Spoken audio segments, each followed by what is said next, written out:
Good morning, students. Welcome to the sixth session of Molecular Basis of Inheritance.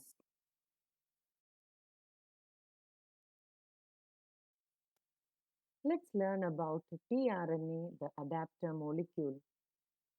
From the very beginning of the proposition of code, it was clear to Francis Crick that there has to be a mechanism to read the code and also to link to the amino acids because amino acids have no structural specialities to read the code uniquely. He postulated the presence of an adapter molecule that would, on one hand, read the code and on the other hand, would bind to specific amino acids. The tRNA, then called soluble RNA or sRNA, was known before the genetic code was postulated. However, its role as an adapter molecule was assigned much later. tRNA has an anticodon loop that has bases complementary to the code, and it also has an amino acid acceptor end to which it binds to amino acids. tRNA are specific for each amino acid.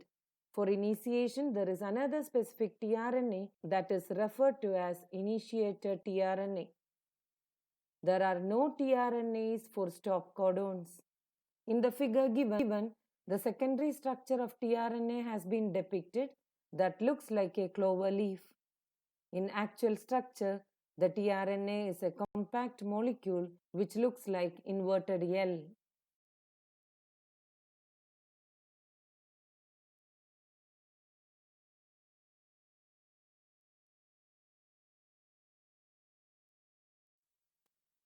Let's look into translation. Translation refers to the process of polymerization of amino acids to form a polypeptide. The order and sequence of amino acids are defined by the sequence of bases in the mRNA. The amino acids are joined by a bond which is known as peptide bond. Formation of a peptide bond requires energy. Therefore, in the first phase itself, amino acids are activated in the presence of ATP and linked to their cognate tRNA, a process commonly called as charging of tRNA or amino acylation of tRNA to be more specific. If two such charged tRNAs are brought close enough, the formation of peptide bond between them would be favored energetically. The presence of a catalyst would enhance the rate of peptide bond formation.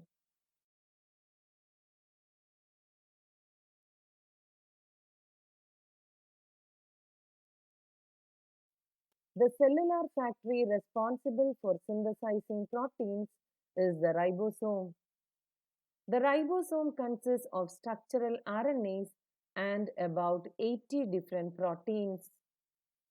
In its inactive state, it exists as two subunits, a large subunit and a small subunit. When the small subunit encounters an mRNA, the process of translation of mRNA to protein begins. There are two sites in the large subunit for subsequent amino acids to bind to and thus be close enough to each other for the formation of a peptide bond. The ribosome also acts as a catalyst for the formation of peptide bond.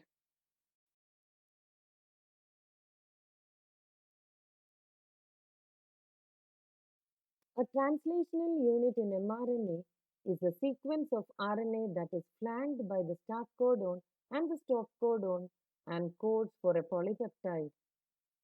An mRNA also has some additional sequences that are not translated and are referred as untranslated regions or UTR. The UTRs are present at both 5' end before the start codon and 3' end after the start codon. They are required for efficient translation process. For initiation, the ribosome binds to the mRNA at the start codon AUG that is recognized only by the initiator tRNA. The ribosome proceeds to the elongation phase of protein synthesis. During this phase, complexes composed of an amino acid linked to tRNA sequentially bind to the appropriate codon in mRNA by forming complementary base pairs with the tRNA anticodon. The ribosome moves from codon to codon along the mRNA. Amino acids are added one by one, translated into polypeptide sequences dictated by DNA and represented by mRNA. At the end, a release factor binds to the stop codon, terminating translation and releasing the complete polypeptide from the ribosome.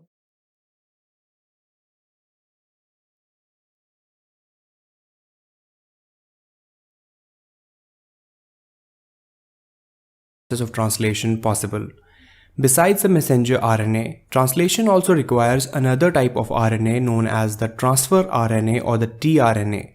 Ribosomes are dedicated cellular machineries that make this whole process possible. The ribosomes read the message on the mRNA and the tRNA transfers individual amino acids to the ribosome according to the sequence of base pairs on the mRNA. These amino acids are then joined together by bonds to form a protein. So the process of translation occurs in three basic steps. First step is known as initiation, in which the ribosome assembles around the target mRNA. In the second step, known as elongation, the tRNA transfers amino acids to the ribosome, which are joined together to form a polypeptide chain. In the last step, known as termination, the ribosomes release the polypeptide when it reads a stop signal on the mRNA. Don't worry if you don't understand these steps yet. We will look at the details of this process in just a bit that will help you to understand this complex cellular process. Now let's look at where this process takes place in the cell. It's slightly different for eukaryotes and prokaryotes. In prokaryotes, the translation takes place in the cytoplasm.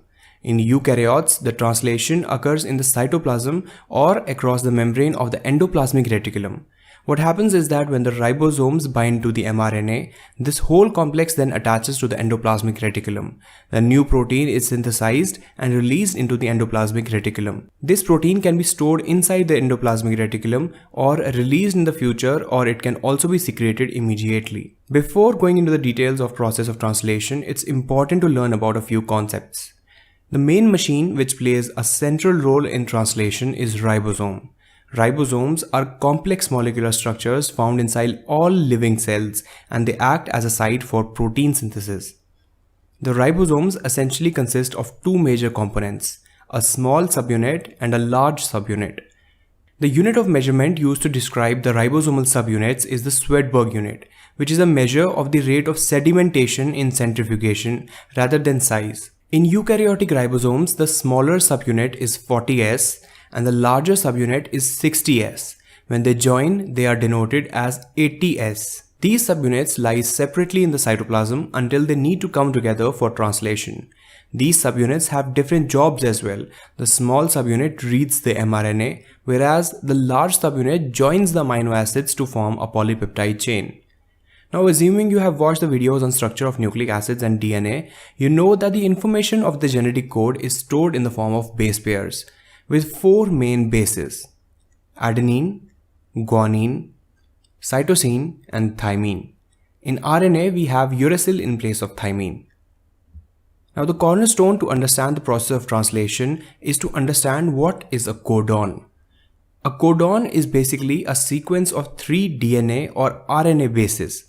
When a mRNA goes inside our ribosome, the ribosome does not read individual bases, but rather these sequences of 3 bases which are known as codons.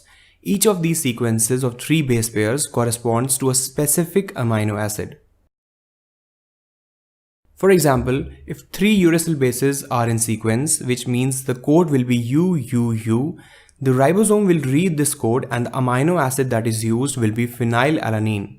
Similarly, if the code is UCC, the amino acid that will be used is serine, and so on. The codon AUG codes for the methionine and is also the start codon, which signals the ribosome to start synthesizing the protein. Similarly, we have 3 special codons which signal the ribosome to stop synthesizing the protein. These are UAG, UAA, and UGA. These are known as stop codons, and when the ribosome read these, they know that the protein is now complete and their job is done. Now let's get into the details of translation. So the first step in translation is known as initiation. This is a transfer RNA or tRNA, which has an amino acid methionine bound to it. This tRNA attaches to the smaller subunit of ribosome, and when it encounters a mRNA, it starts reading the code on the mRNA from its 5' end. As soon as the tRNA ribosome finds the start signal, the AUG codon, it immediately binds to the larger subunit to form the complete ribosome, and the protein synthesis is initiated. The next step in the process is elongation. Elongation is when the polypeptide chain gets longer. In the larger subunit of ribosome, we have 3 slots or sites which are named as E, P, and A. I'll explain these sites with a simple concept. Like I told you, the first tRNA to attach to this mRNA complex is a tRNA with amino acid methionine.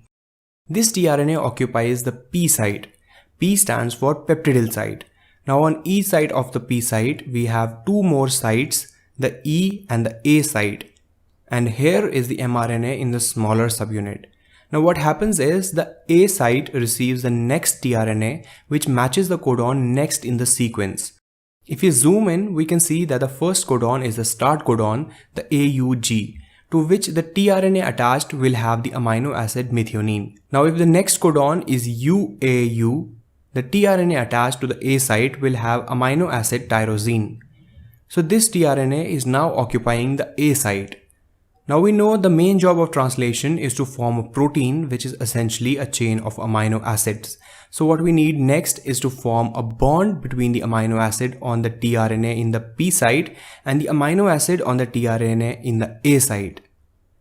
After this, the tRNA in the P site loses its amino acid and becomes empty, after which the ribosome moves, and now you can see that the tRNA in the P site moves to the E site, which is the exit site, and the tRNA in the A site moves into the P site. The A site thus becomes empty and ready to receive the next tRNA. So the P site always holds the growing polypeptide chain. This process is repeated again. For example, if the next code is CGU, the tRNA that will enter the A site will have the amino acid arginine attached to it. Next, the bond will form between the small polypeptide chain and the amino acid on the tRNA in the A site.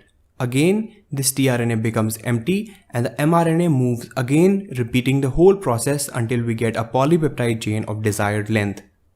The next step in the process is known as the termination. The ribosomes must have a way to know where to stop so that we get a final protein of desired number of amino acids.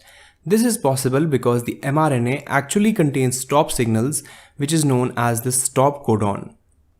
When the ribosome reads any of the 3 codons, the UAG, UAA or the UGA, it stops the process of translation and the polypeptide chain is released from the translation complex. So after the ribosome finishes the protein synthesis, is the protein complete? Not really. After that the protein is formed, it goes through some additional processing, like some amino acids may be deleted and some proteins also undergo folding to form a more stable structure. So this was a brief overlook about the process of translation. In this session, you have learned about translation, which is the process of polymerization of amino acids to form a polypeptide. With this, we come to the end of today's session. Thank you and have a nice day.